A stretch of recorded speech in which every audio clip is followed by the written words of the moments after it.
अस्सलामुअलैकुम, मैं हूं हसनैन अब्बास AIOU एडवर्टाइजमेंट की जानिब से। तो डियर स्टूडेंट्स, आज की ये वीडियो उन स्टूडेंट्स के लिए बहुत इम्पोर्टेंट होने वाली है जो चाहते हैं कि हम अपने मोबाइल में एक अच्छी और अट्रैक्टिव असाइनमेंट बना पाएँ। तो मैंने कुछ दिन पहले वीडियो बनाई थी और उसमें बताया था कि मैं MS वर्ड पर एक कंप्लीट कोर्स करवाने वाला हूं। तो आज इस कोर्स को मैं शुरू करने जा रहा हूं। तो आप इस कोर्स को कंप्लीट कर लेने के बाद खुद से ही एक अच्छी असाइनमेंट बना पाएंगे और इसके अलावा MS वर्ड में दूसरे बहुत से डॉक्यूमेंट्स तैयार कर पाएंगे।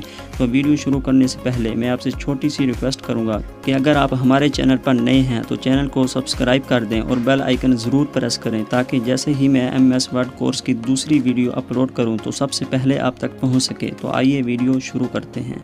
पहले आपने अपने मोबाइल के अंदर MS वर्ड को ओपन करना है। तो जैसे ही आप ओपन करेंगे तो आपके सामने इस तरह की स्क्रीन शो हो जाएगी और यहाँ आपको बहुत सारे डॉक्यूमेंट जो हैं वो मिल जाएंगे। जैसे कि यहाँ बहुत सारे तैयारशुदा डॉक्यूमेंट्स भी हैं, लेकिन हमने यहाँ एक ब्लैंक डॉक्यूमेंट को लेना है। तो पहले नंबर पर आपको यहाँ ब्लैंक डॉक्यूमेंट का ऑप्शन मिलेगा, आपने इस पर क्लिक कर। जैसे ही आप ब्लैंक डॉक्यूमेंट पर क्लिक करेंगे तो आपके सामने इस तरह का इंटरफेस आ जाएगा और यहाँ आपको इस साइड पर एक एरो का निशान नजर आएगा, आपने इस पर क्लिक करना है। जैसे ही इस पर क्लिक करेंगे तो इस तरह का इंटरफेस आ जाएगा और यहाँ आपको होम का बटन नजर आएगा, आपने इस पर क्लिक करना है। जैसे ही आप इस पर क्लिक करेंगे तो आपके सामने यहाँ बहुत सारे टैब जो है वो शो हो जाएंगे। जैसे कि पहला टैब होम का है, दूसरा इंसर्ट का है, तीसरा ड्रॉ का है और चौथा लेआउट का। इस तरह 5-6 टैब हैं।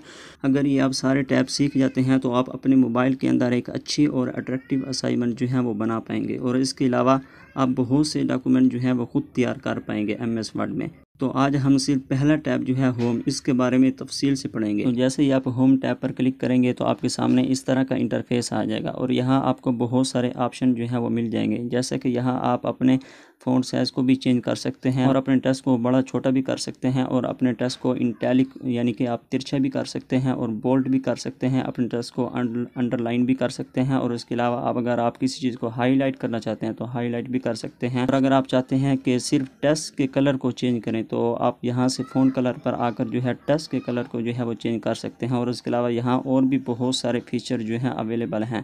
तो आज मैं आपको यहाँ हर एक के बारे में तफसील से जो है वो बताऊँगा। तो डियर स्टूडेंट, सबसे पहले मैं यहाँ कुछ लिख लेता हूँ। तो मैं यहाँ अपने चैनल का नाम लिख देता हूँ, AIOU एडवर्टाइजमेंट।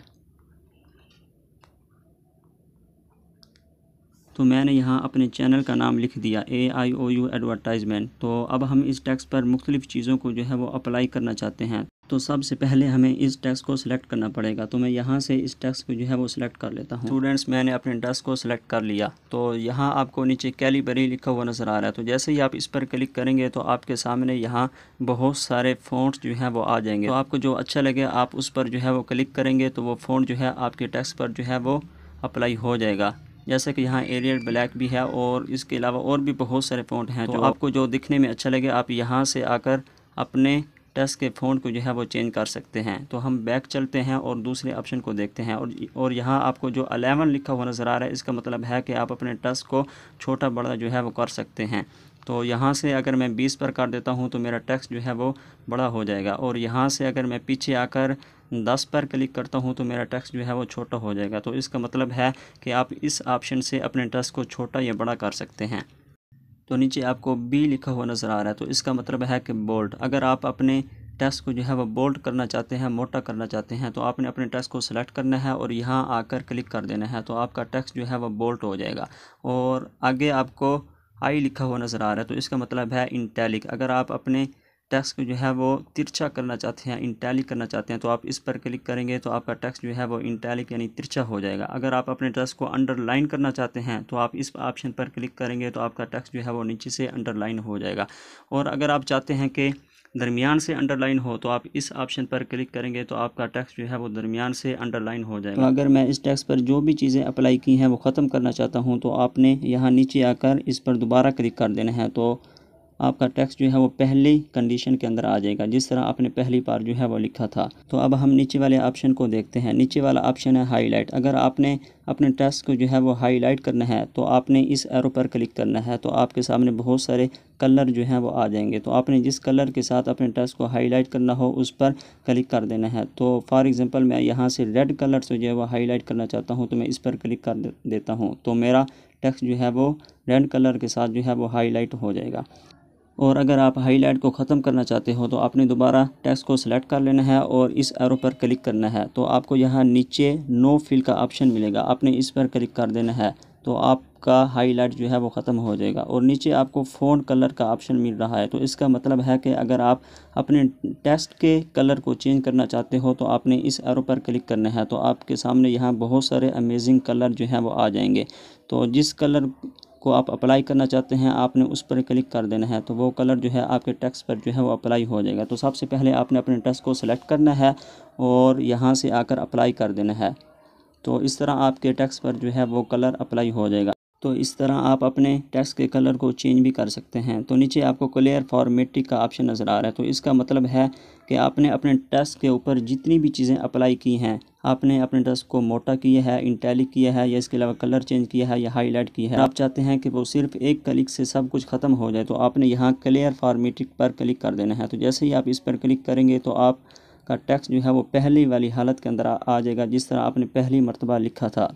तो डियर स्टूडेंट्स, अब हम नीचे वाले ऑप्शन को देखते हैं। नीचे वाला ऑप्शन है मोर फॉर्मेटिंग, तो ये ज़्यादातर मैथ के अंदर यूज़ होता है, तो इसको हम अभी छोड़ देते हैं और नीचे आते हैं बुलेट्स पर। तो जैसे ही आप इस पर क्लिक करेंगे तो आपके सामने यहाँ बहुत सारे बुलेट्स जो हैं वो ओपन हो जाएंगे। तो आपको जो अच्छा लगे वो आप अपने टेक्स्ट के साथ जो है वो यहाँ से आकर अप्लाई कर सकते हैं। फॉर एग्ज़ाम्पल मैं यहाँ से ये अप्लाई करना चाहता हूँ, तो मैं इस पर क्लिक कर देता हूँ, तो मेरे टेक्स्ट पर जो है वो बुलेट्स जो है वो अप्लाई हो जाएगा। अगर आप ख़त्म करना चाहते हैं तो आपने इस एरो पर क्लिक करना है और यहाँ आपको नन का ऑप्शन मिलेगा, आपने इस पर क्लिक कर देना है तो वो ख़त्म हो जाएगा। और तो डियर स्टूडेंट्स, नीचे नंबरिंग का ऑप्शन है। अगर आपने बहुत सारी लाइनें लिखी हैं और आप चाहते हैं कि हर लाइन के साथ नंबरिंग जो है वो लग जाए, तो आपने इस एरो पर क्लिक करना है। जैसे ही आप इस एरो पर क्लिक करेंगे तो आपके सामने इस तरह का इंटरफेस आ जाएगा और यहाँ आपको डिफरेंट तरह के नंबरिंग जो है वो मिल जाएगी। तो आपको जो अच्छा लगे आपने उस पर क्लिक कर देना है, तो वो आपकी खुद ब खुद जो है वो अप्लाई हो जाएगी। अगर आप इस नंबरिंग को ख़त्म करना चाहते हैं तो आपने वापस इस ऑप्शन पर आना है और यहाँ आपने आकर नन के ऑप्शन पर क्लिक कर देना है, तो वो नंबरिंग जो है आपकी ख़त्म हो जाएगी। तो नंबरिंग के नीचे वाले जो ऑप्शन है अब हम इसको देखते हैं। तो डियर स्टूडेंट्स, अगर आप चाहते हैं कि आपका टेक्स्ट जो है वो राइट साइड पर आ जाए तो आपने इस एरो पर क्लिक करना है, तो आपका टेक्स्ट जो है वो राइट साइड पर आ जाएगा। अगर आप चाहते हैं कि वो लेफ़्ट साइड पर आ जाए तो आपने इस पर क्लिक करना है, तो आपका टेक्स्ट जो है वो लेफ़्ट साइड पर आ जाएगा। अगर आप चाहते हैं कि आपका टेक्स्ट जो है वो दरमियान में आ जाए, सेंटर में आ जाए, तो आपने इस ऑप्शन पर क्लिक करना है, तो आपका टेक्स्ट जो है वो पेज के सेंटर में आ जाएगा। तो इस तरह आपको बहुत सारे जो है ऑप्शन मिल जाएंगे। और अगर आप चाहते हैं कि आपका टेक्स्ट जो है वो राइट साइड और लेफ़्ट साइड दोनों साइड से जो है वो बिल्कुल बराबर हो जाए, तो आपने इस ऑप्शन पर क्लिक करना है, तो आपका टेक्स्ट जो है वो दोनों साइड से जो है वो बराबर हो जाएगा। तो डियर स्टूडेंट्स, इसके नीचे जो है पैराग्राफ फॉर्मेटिंग इसका ऑप्शन है, तो ये ज़्यादातर जो है वो यूज़ नहीं होता, तो इसको अभी हम छोड़ देते हैं और नीचे स्टाइल के ऑप्शन की तरफ आते हैं। तो डियर स्टूडेंट्स, जैसे ही आप इस एरो पर क्लिक करेंगे तो आपके सामने यहाँ बहुत तरह के जो है वो स्टाइल जो है वो शो हो जाएंगे। तो आपको जो अच्छा लगे सिर्फ उस स्टाइल पर जो है वो क्लिक करना है, तो वो खुद ब खुद आपके टेक्स्ट पर जो है वो अप्लाई हो जाएगा। तो यहाँ बहुत सारे जो है वो स्टाइल दिए गए हैं, तो जो आपको अच्छा लगे आपने सिर्फ उस पर क्लिक करना है, तो वो स्टाइल खुद ब खुद आपके टेक्स्ट पर जो है वो अप्लाई हो जाएगा। तो सबसे लास्ट वाला ऑप्शन जो है वो फाइंड का है, तो जैसे ही आप इस पर क्लिक करेंगे तो इस तरह का इंटरफेस आ जाएगा। और अगर आप चाहते हैं कि आपके असाइनमेंट के अंदर कोई लफ्ज़ जो है वो कितनी बार आया है या फिर किस किस जगह पर आया है, तो आपने सर्च करना चाहते हैं, तो आपने यहाँ उस टेक्स्ट को लिख देना है, जिसको आपने सर्च करना है उसको लिख देना है और आगे सर्च के ऑप्शन पर क्लिक कर देना है। तो आपके असाइनमेंट के अंदर जितनी भी बार आया होगा और जिस जिस जगह पर आया होगा वो जो है आपके सामने सर्च होकर आ जाएगा। इस तरह आप इस ऑप्शन से अपनी असाइनमेंट के अंदर किसी भी चीज़ को जो है वो सर्च करके तलाश कर सकते हैं। डियर स्टूडेंट्स, आज की वीडियो को यहीं रोकते हैं और अगली वीडियो के अंदर हम दूसरे टैब के बारे में तफसील से पढ़ेंगे। तो मिलते हैं नेक्स्ट वीडियो में। अल्लाह हाफिज़।